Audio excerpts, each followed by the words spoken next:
Bonsoir, bienvenue. Ravi de vous retrouver sur La Première à la une de l'actualité. Ce soir, c'est une bataille entre l'argent et le petit. C'est comme ça qu'un collectif de riverains parle de son combat contre un projet immobilier à Papeete, un immeuble de 6 étages dans le quartier de Puea.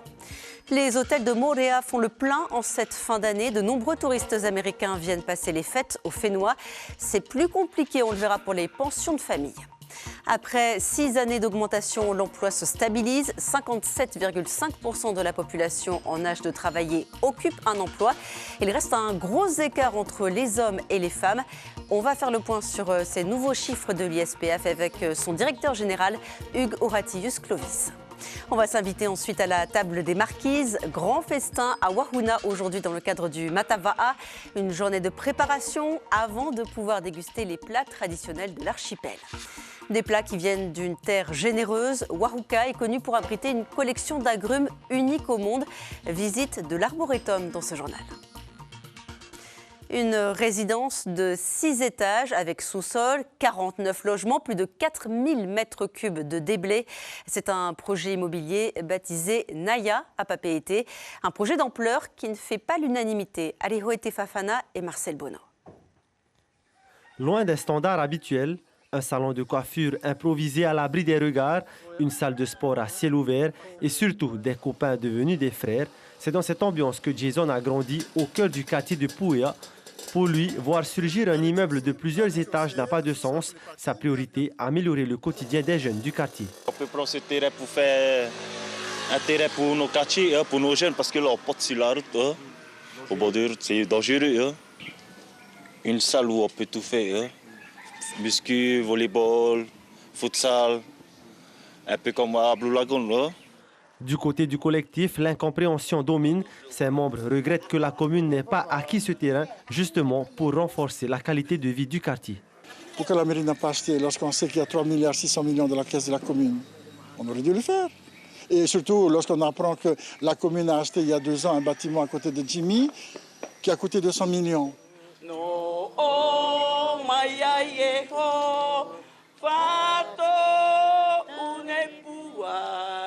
Ici, les chants, les animations et les rassemblements familiaux rythment la vie du quartier.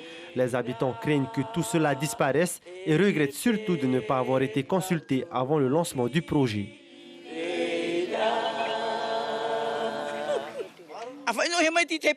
Ils nous ont simplement fait savoir en collant des papiers sur les murs. Cela ne veut rien dire. Ils auraient pu venir à notre rencontre et nous parler du projet de vive voix. Dans un communiqué, la propriétaire à l'origine du projet précise sa position. Il n'y a aucune mauvaise intention sur l'objet de ce projet, encore moins de perturber la vie de quartier. Il s'agit d'un développement urbain afin de redynamiser et valoriser la zone et aussi de répondre à une demande de logement concrète. Apparemment, elle est là pour faire du bien. Mais quel bien? Tous les appartements seront vendus. Ils seront vendus à combien? Le minimum 40 millions. Qui va pouvoir se payer 40 millions? Personne. Regardez le quartier. Regardez comment ils sont, situation de précarité sociale et alimentaire. Et là, c'est la bataille entre l'argent et les petits. La bataille entre l'argent et les petits, il faut le dire. De son côté, la commune se veut rassurante. Le projet n'en est encore qu'au stade de la consultation. Un cahier de doléances est mis à disposition à la mairie de Papeete jusqu'au 24 décembre prochain. Pour l'instant, ces pages restent encore blanches. Rien n'est finalisé et aucun permis de construire n'a été délivré à ce jour. Ce chiffre maintenant plus 7,5%, c'est la hausse de la fréquentation touristique entre janvier et août d'après l'ISPF. Un rebond porté essentiellement par les touristes américains, des touristes attirés notamment par Moorea. Et ce ne sont pas les seuls, les locaux sont nombreux à vouloir passer les fêtes de fin d'année dans l'île Sœur. Natacha Silagi, Théophane Telitoa et Patrick Tinsing. Le doux clapotis sur fond de sable blanc de Moorea a-t-il toujours la cote? Pour les 4 étoiles, c'est un grand oui. 100% de remplissage pour cette fin d'année, avec 80% d'Américains et 20% d'Européens et de résidents. Des touristes qui ont dépensé 100 milliards de francs pacifiques l'an dernier. Sur les 2 dernières semaines, donc on a mis une offre spécifique. Donc c'est une offre télé qu'on a mis en place et ouverte à tous les résidents. 80%, ça reste toujours une client américaine, une clientèle internationale. C'est moins brillant pour ce prestataire qui fait partie des 14 000 salariés du secteur. Le quad sous la pluie, comme en plein soleil, a moins de succès que le jet ski. Une légère augmentation, oui. Et depuis quelques semaines, 2-3 semaines, ça s'est calmé. Donc peut-être les gens vont plus en mer que venir faire du quad. En fonction du danger aussi et du plaisir à prendre avec le beau temps. Du côté des 28 pensions de famille de l'île Sœur, c'est moins facile qu'il y a 5 ans. Les locations privées et les Airbnb leur font de l'ombre. Au niveau de la clientèle locale, on sent vraiment qu'il y a une grosse baisse qui est due en partie, d'après l'analyse qu'on en a fait, l'augmentation des Airbnb, l'augmentation des pensions de famille qui sont montées aussi, et de tous les logements qui étaient en location annuelle qui sont passés en location saisonnière. Plus de 22 000 touristes avaient débarqué en Polynésie en décembre 2024. Nouveau record à battre cette année. Le secteur du tourisme, gros pourvoyeur d'emplois en Polynésie. L'ISPF rend public aujourd'hui sa dernière enquête sur la situation de l'emploi. Si on résume en un mot, c'est la stabilité. 105 600 personnes occupent un emploi, soit environ 57% des 15-64 ans. C'est quasiment le même chiffre que l'an passé. On va plus dans le détail avec vous, Hugues Horatius-Clovis. Bonjour. Bonjour. Vous êtes le directeur de l'ISPF, l'Institut de la statistique de la Polynésie française. Après donc des années d'augmentation, là on observe une pause. Est-ce que ça veut dire qu'on a atteint un plafond, ce sera difficile d'embaucher plus ? Alors, avant de répondre à la question, peut-être préciser que l'enquête emploi, elle permet d'avoir une photographie du marché du travail au deuxième trimestre de l'année. Mais cette photographie, il faut la recaser et la replacer dans un contexte économique global qui est marqué au niveau international par des tensions inflationnistes, par un contexte géopolitique que vous connaissez et par des mesures de barrières douanières. Au niveau national, on a une instabilité politique et du coup, tout ça impacte notre économie locale et en particulier le marché du travail. Le contexte international peut avoir un impact direct sur l'emploi local ? Bien sûr, parce que ce contexte international va impacter la volonté des entrepreneurs et leur anticipation de la situation économique du coup et aussi parce qu'on importe pas mal des produits qui sont consommés et si les prix des importations des produits importés augmentent, par ricochet, les marges des entreprises peuvent s'en trouver affectées. Ça peut être une explication pour la stagnation ? Alors, la stagnation, on l'explique avant tout par le fait que, et vous l'avez à juste titre rappelé, on sort de 6 années d'augmentation. Ça, c'est la première chose. La stagnation, c'est aussi parce que en 2024, on a une croissance économique qui est modérée. Alors que sur les années en sortie Covid 2021, 2022, 2023, on était plutôt sur des taux de croissance réels autour de 3%. En 2024, la croissance économique était de 1,1%. Donc au bout d'un moment, ça se répercute sur le marché du travail. Et quand on parle de stabilisation de l'emploi, ça veut dire que sur 100 Polynésiens en âge de travailler, donc entre 15 et 64 ans, on en a 58 qui sont en emploi. Mais ça ne veut pas dire qu'il ne s'est rien passé sur le marché du travail. Il y a eu des évolutions tout de même. De manière générale, il reste un gros écart entre les hommes et les femmes. 64% des hommes employés, 52% des femmes seulement. C'est un écart qui est nettement plus important que dans l'Hexagone. Comment on l'explique ? Alors, quand je parlais d'évolution tout à l'heure, ça en fait partie. C'est-à-dire que cet écart, il reste important, mais il s'est réduit par rapport à l'année dernière. Et en effet, il reste 2 fois plus important que dans l'Hexagone. Alors, il y a plusieurs explications à cela.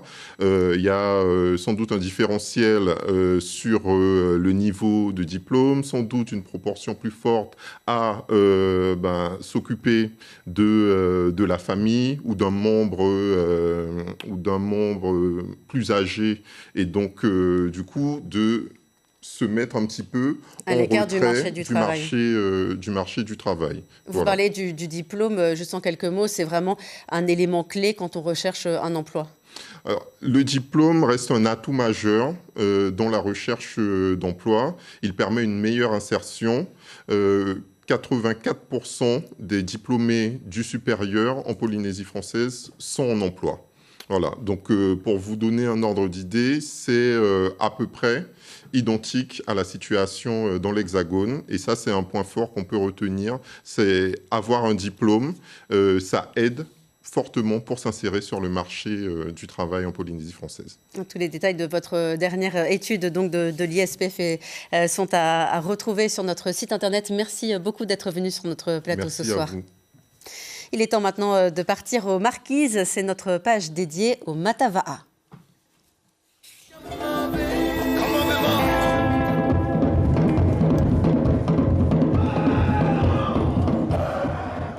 Wahuna a tenu sa promesse. L'île a réussi le tour de force aujourd'hui de nourrir toutes les délégations du Matava'a et les passagers de la Ranui. Le coup d'envoi du Kaikai Katahi a été donné à midi et évidemment notre équipe y était. Reportage de Ayata Tarahu et Dylan Fels.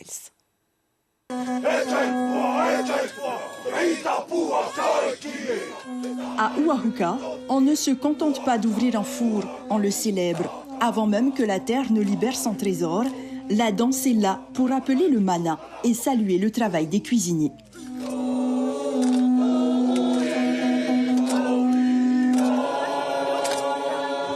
Puis, dans un nuage de vapeur, le moment de vérité. Il faut des bras solides pour extraire les centaines de kilos de viande brûlante. Ici, l'effort ne se fait jamais en silence. Le chant est l'outil le plus précieux pour soulever la charge. C'est pour dire que le repas de Hiva'awa est bien cuit. On a senti l'odeur parce qu'il y a plusieurs façons de savoir si le repas est bien cuit. Alors l'odeur de ce matin, il annonce que c'est très bon et très bien cuit.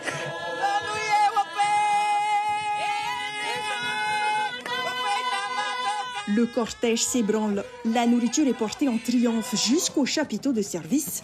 Une livraison spectaculaire pour le plus grand banquet de l'archipel. C'est très exceptionnel pour nous. Vous êtes fiers de pouvoir donner à manger à tous les festivaliers, les touristes? Oui, tout à fait. Nous sommes très, très fiers. Et la patience des convives est enfin récompensée. Dans les assiettes, le résultat d'une nuit de cuisson à l'étouffée. Porc, bœuf, les saveurs sont brutes, authentiques. Oh là là, je viens de goûter, là, c'est trop bon. C'est tendre, et le cochon, il est cuit, vraiment bien cuit. Excellent. Au Matava'a, le bonheur est simple. Il se partage, se chante et surtout, il se déguste.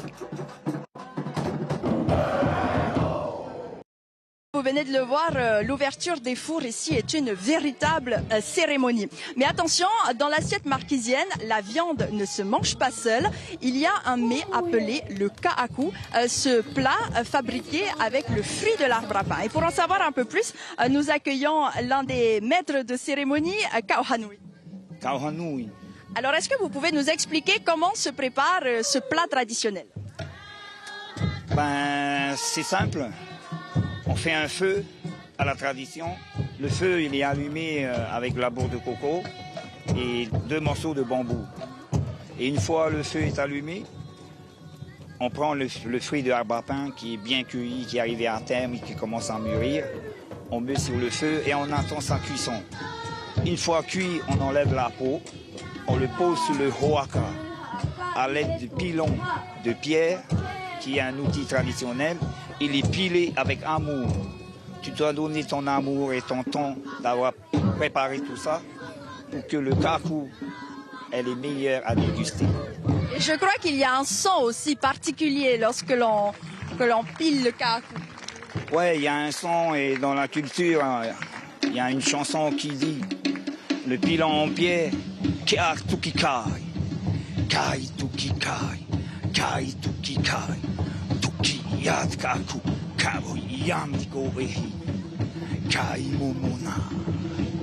veut dire quoi? Que le kaku est préparé avec un pilon taillé sur la pierre. Et pendant le mouvement, tu dois chanter la chanson qui dit le pierre, il mange le mei pour le rendre pâteux et qu'il soit dégusté avec le lait de coco. Une très belle histoire. Merci beaucoup pour toutes ces explications. Et donc, à présent, je vous propose une petite pause digestive. Pour que tous ces aliments arrivent dans nos assiettes, eh bien, il faut les planter. Et la terre, ici, à Wahuna, est très précieuse et les habitants la protègent. Vous allez visiter avec nous et les passagers de la Ranui l'arboretum de l'île. Regardez ce reportage sur des images de Lionel Tehamouana. Volcanique au vert émeraude. En quelques secondes, le décor change radicalement. Niché au creux du cratère, l'arboretum, traduisé Papua Keikaha en marquisien, est une oasis inattendue. Souvenez-vous, en 71, les communes sont créées en Polynésie française. Pour ces visiteurs d'un jour, la découverte est totale. Ici, chaque arbre a une histoire, chaque fruit une spécificité que le guide prend le temps de détailler. Une leçon de botanique à ciel ouvert. On suit facilement, on apprend plein de choses. C'est très bien fait, ce petit parcours. Un peu plus loin, un autre groupe s'attarde sur les curiosités du verger, car l'arboretum est une collection rare, pleine de surprises pour les néophytes. Quelques fruits que je ne connais pas. Par exemple, là, il y avait des fruits, des agrumes noirs. Je ne sais pas ce que c'est.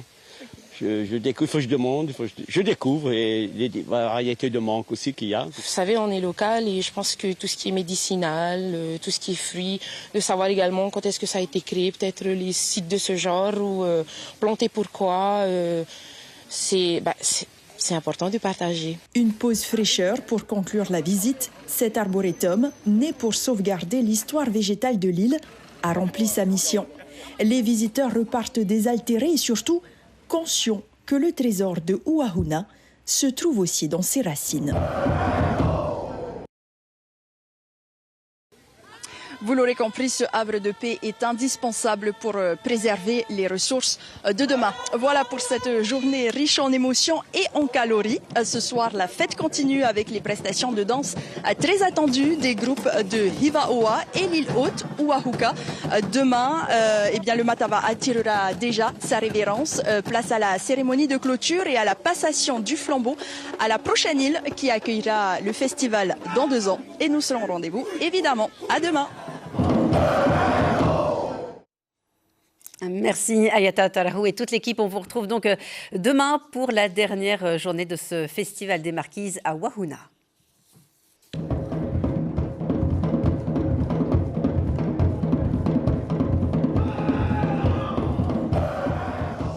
On revient à Tahiti avec des cadeaux et une rencontre avec le Père Noël. Un moment magique vécu ce matin par près de 200 enfants des quartiers prioritaires de Papeete. Une action solidaire organisée à la mairie et menée par l'association Police 2000 en collaboration cette année avec le contrat de ville. Un moment de partage et de joie.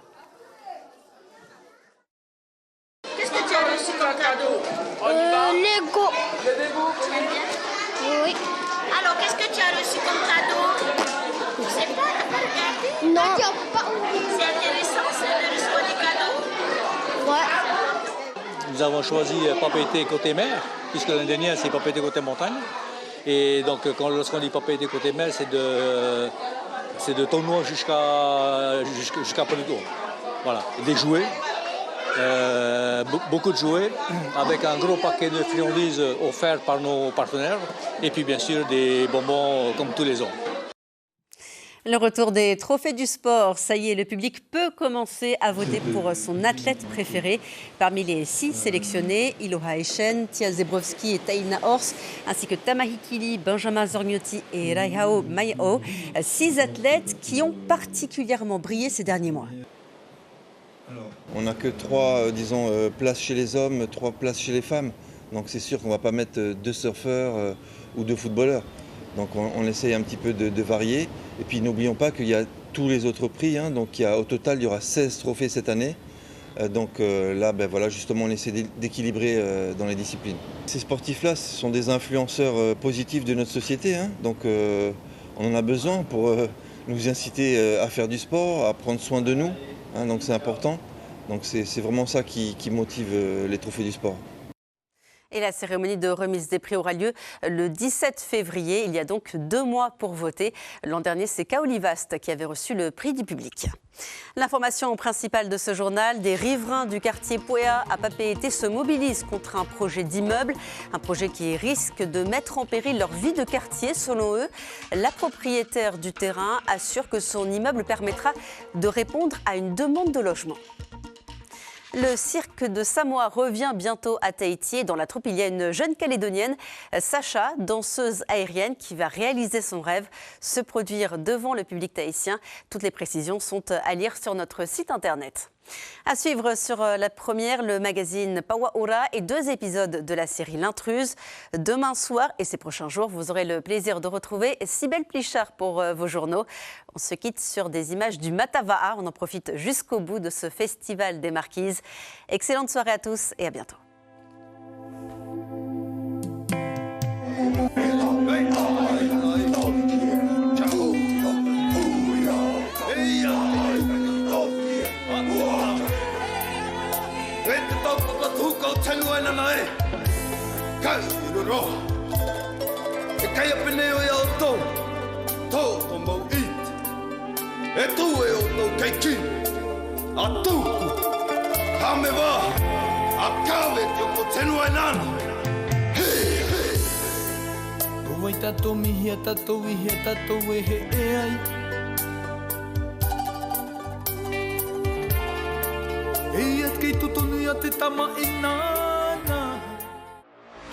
Retrouvez toute l'info sur WhatsApp en scannant notre QR code.